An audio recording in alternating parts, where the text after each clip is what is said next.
नमस्कार, आदाब। मैं हूं अबुल नस्र इकबाल।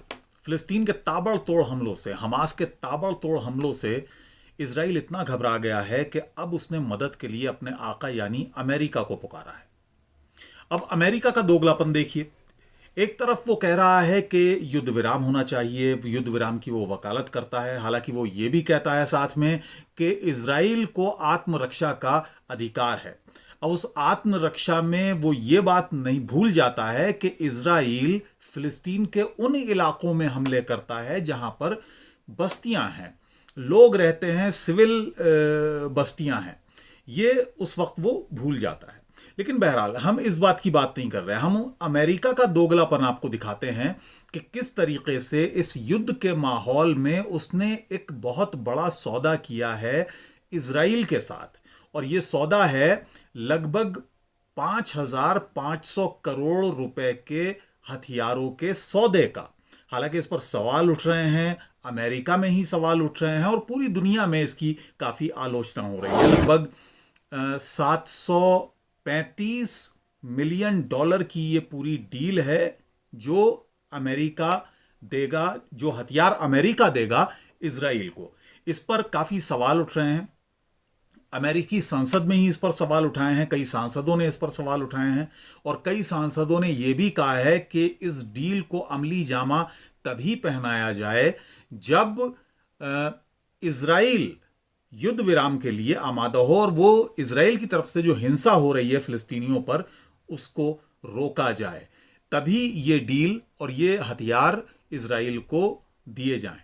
लगातार आलोचना भी हो रही है, हम आपको वो भी दिखाएंगे कि क्या कह रहे हैं वहीं के सांसद जो सीनेटर हैं, वो क्या कह रहे हैं ये भी बताएंगे। और अंतर्राष्ट्रीय स्तर पर जिस तरह से आलोचना हो रही है अमेरिका की, वो भी हम आपको दिखाएंगे। सबसे पहले हम आपको दिखाएंगे अर्दोगान जो लगातार इस पूरे मामले पर, जब से ये कॉन्फ्लिक्ट शुरू हुआ है, लगातार मुखर रूप से बोल रहे हैं, फिलिस्तीनियों के हक में बोल रहे हैं।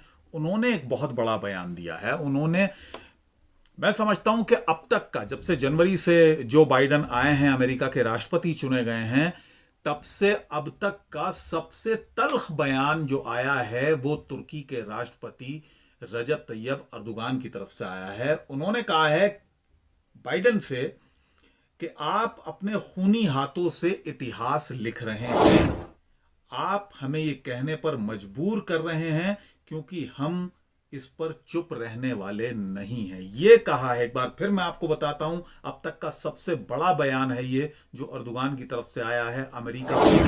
अब आपको बताते हैं अमेरिका में जो सीनेटर्स हैं, जो अमेरिकी कांग्रेसमैन हैं, वो इस डील के बारे में क्या कह रहे हैं। एक वहां पर कांग्रेसमैन हैं और ये रिपब्लिकन कांग्रेसमैन हैं। वो कहते हैं कि US add should not be funding this violence, यानी यूएस की फंडिंग नहीं होनी चाहिए इस वायलेंस में।